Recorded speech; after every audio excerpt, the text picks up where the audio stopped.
안녕하세요. 흐름문 멘토입니다. 이번 영상에서는 2024년도 한국환경공단 자소서 작성법에 대해서 알아보도록 하겠습니다. 자, 먼저 1번 문항인데요. 입사 시 응시 분야와 관련된 업무를 어떻게 수행해 나갈 것이냐? 이 문항 같은 경우 뭘 물어보는 거냐면요. 너 우리 회사 들어와서 무슨 일 하는지 알고 있어? 우리 회사에 대해서 많이 공부해봤어? 고민해봤어? 이런 걸 물어보는 거거든요. 그러니까 여러분들이 우선은 이제 우리가 외부자다 보니까 바로 이런 걸 다 알긴 어려워요. 그래서 홈페이지, 보고서, SNS, 뭐 기타 등등 다양한 루트를 통해서 한번 찾아보시고 사실 찾아봤음에도 불구하고 잘 모를 수도 있거든요. 우리 외부인이기 때문에. 그럴 때는 그 조직도에 보시면은 각각 부서가 어떤 일 하는지가 잘 적혀 있어요. 그거를 보고 여러분들이 좀 이제 구글링도 해보시고 아니면 이렇게 전화를 하셔가지고 좀 정중하게 혹시 어떤 일 하시는지 좀 알 수 있냐 이렇게 물어보시는 것도 저는 나쁘지 않을 것 같습니다. 이 6번에 보시면은요, 우리가 관심 있는 거 하나 골라서 그거에 대한 이야기를 해보라는 그런 문항이 있는데, 그거랑 좀 너무 비슷하게 흘러가진 않도록 한번 6번을 미리 체크해 보시면 좋을 것 같습니다. 그래서 좀 자유도가 높은 질문이에요. 그래서 내가 입사 후 지원 직무에서 어떤 거를 좀 수행할 것이라고 예상을 하는지, 그런 업무를 수행할 때 어떤 자세나 마음가짐을 임할지, 구체적으로 해보고 싶은 일이 뭔지, 좀 어떤 직무적 목표를 이루고 싶은지 그런 것들 있죠.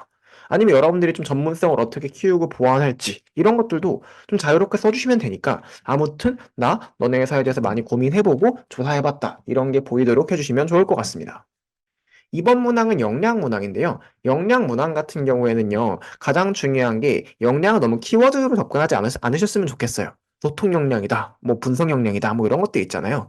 이거보다는 문장으로 좀 예를 들어서 뭐 어떤 부분에 있어서 무엇을 분석하는 것이 굉장히 자신이 있습니다라던가 뭐 이런 식으로 좀 써주시면 좋을 것 같아요. 그래서 역량이라는 걸 이렇게 이해하시면 좀 편하거든요. 내가 지금까지 공부해온 것들, 지식이죠. 지금까지 해온 것들, 경력, 경험이죠. 이걸 바탕으로 내가 뭘 할 수 있고 무엇을 좀 잘하냐 그리고 이런 것들이 입사 후에 좀 어떤 식으로 도움이 될 것인가 이런 것들을 좀 써주시면 되거든요. 그래서 가장 중요하다고 생각하는 역량 같은 경우에는 그냥 여러분들이 가지고 있는 역량이랑 자연스럽게 연결을 시켜주면 되는 거니까 그냥 왜 가장 중요하다고 생각한다 이것만 언급해 주시면 되겠습니다. 그리고 아무래도 환경직 채용이 좀 많잖아요.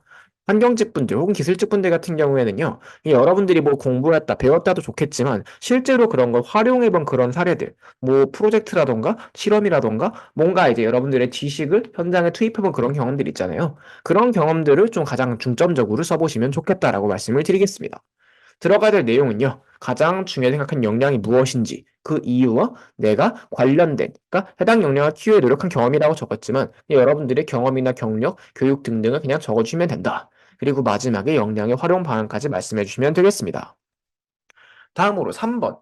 여기 인자상에 대해서 얘기하고 있는데 결국은 이거와 부합하는 나만의 강점에 대해서 구체적으로 작성해 달라는 내용은요. 참여, 열정, 창의, 융합, 책임, 존중. 저거는 뭘 갖다 붙여도 다 갖다 붙일 수 있어요. 그러니까 요거는 여러분들의 약간 찬스 문항 같은 거예요. 여러분들이 뭔가 이 한국환경단에 입사할 때 어필하고 싶은 그런 강점이 있으면은 그거를 그냥 가져오시고 인자상을 붙여갖고 연결만 해주시면 되겠다.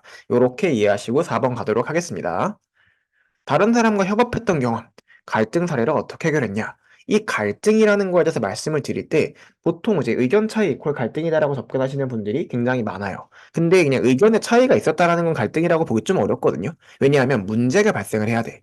의견이 달라서 뭔가 일 자체가 진행이 조금 안 됐다거나 서로의 감정이 좀 상했다거나 이런 문제 상황이 발생했을 때 우리가 보통 갈등이라는 단어의 직관성이 많이 올라가거든요.